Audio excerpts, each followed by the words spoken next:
তো বন্ধুরা, ভিডিওর শুরুতেই বলছি, খুব ছোট্ট একটা ভিডিও দিয়েছি আজকে, কেউ কিন্তু স্কিপ করে ভিডিওটা দেখো না। তো আমরা এই যে সবাই মিলে মেলায় গেলাম। তো এই যে জলপেশ মেলা, এটা আমাদের এখানে সবচেয়ে বড় মেলা, কিন্তু শুধু আমাদের এখানটা নয়, উত্তরবঙ্গের সবচেয়ে বড় মেলা জলপেশ মেলা কিন্তু। তো এই যে তোমাদের সাথে মেলাটা শেয়ার করলাম। আর এই মেলায় প্রচুর ভিড় হয়, আর এই মেলা কিন্তু সারা দিন সারা রাত্রি কিন্তু হয় মেলাটা, 24 ঘন্টায় কিন্তু হয় মেলাটা। তো আমি গিয়েছিলাম, তোমাদের দাদাভাই, ভাস্তি আর আমি আর ভাগ্নিকে নিয়ে গিয়েছিলাম। আর এখনও ভিড় হয়নি, সারাদিন ভিড় ছিল, এখন ভিড়টা কিন্তু কমেছে, তো পরে আবার হবে। আর অনেক দূর দূর থেকে এই মেলায় কিন্তু লোক আসে, আর এই মেলাতে কিন্তু সমস্ত কিছুই পাওয়া যায় বন্ধুরা। একদম মাছ, চাল, ডাল, সবজি থেকে যা লাগে এভরিথিং পাওয়া যায়।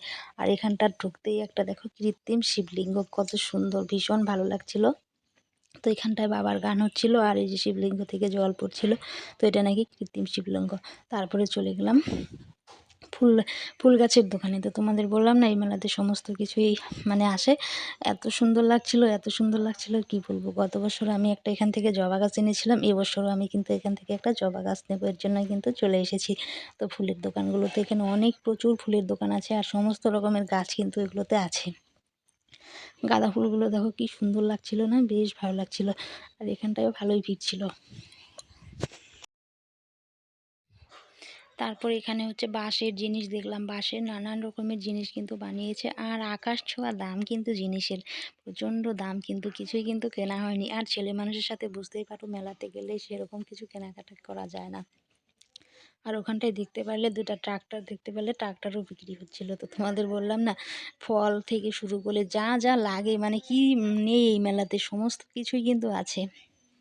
জুতো, জামা কাপড়, গাড়ি থেকে শুরু করে কি বলবো, যা যা লাগে সংসারে সমস্ত কিছুই মেলাতে কিন্তু পাওয়া যায়, অনেক কিছু পাওয়া যায়। আর অনেক দূর দূর থেকে দোকান আসে, আর এই মেলা থাকেও কিন্তু অনেক দিন। আগে তো শুনেছি যে 1 মাসের মতো এই মেলা হতো, তো এখন কমতে কমতে প্রায় 10 দিনের মতো, তবুও এখন থাকে মেলাটা। তো শুরু হয়েছে 2 দিন হলো। তো এদিকে এই যে জামা কাপড় দেখতেই পাচ্ছ, আর গলিগুলো খুব সুন্দর, দেখো একদম পরিষ্কার পরিচ্ছন্ন, দোকানপাটগুলো একদম চকচক করছিল। আর এই যে দেখো, তারপরে চলে আসলাম, সে মন্দিরে চলে আসলাম। আর এই যে মন্দিরে অনেক লাইট লাগিয়েছিল, লাইটিং বেশ ভালো লাগছিল। আর সমস্তটা আমি মিউট করে দিয়েছি, কারণ মাইকের আওয়াজ আসলে তো তোমরা জানোই কপিরাইট আসবে, গানের আওয়াজ আসলে বাইরে থেকে। তো দেখো বেশ ভালো লাগছিল কিন্তু। তো তারপর তোমাদের সাথে একটু ফটো শেয়ার করলাম মেলাতে। তো এই যে আমরা সবাই মিলে একটু সেলফি নিয়েছিলাম, সেগুলোই তোমাদের সাথে একটু শেয়ার করলাম।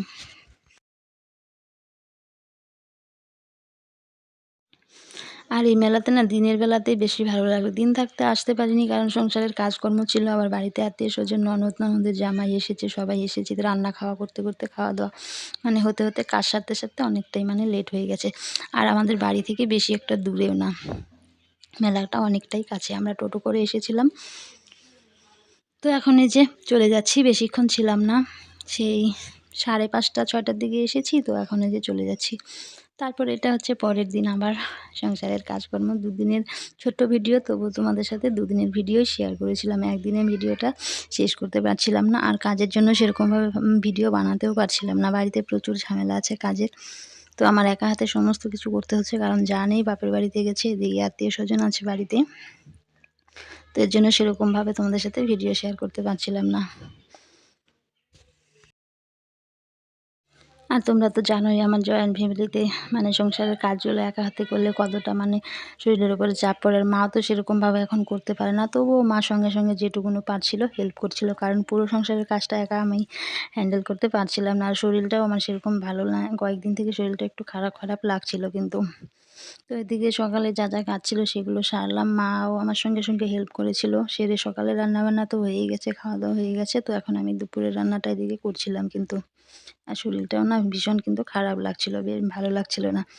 তারপরে বিকেলে এই যে জামা কাপড়গুলো এখন তুলতে চলে আসলাম, বেলাটা তো দেখো চলেই গেছে, আর চারপাশটা ভীষণ ভালো লাগছিল কিন্তু। দেখো এই যে, আর এই যে এখন তো টানের দিন চলে এসেছে না, এখন বেলা চলে গেলেও জামা কাপড় ধুয়ে দিলে কিন্তু শুকিয়ে যায়। আর এখন ওয়েদারটা এরকমই, রাতের দিকে বিকেলের দিকে ঠান্ডা লাগে, আবার দুপুর হলে কিন্তু বেশ রৌদ্র উঠে যায় কিন্তু।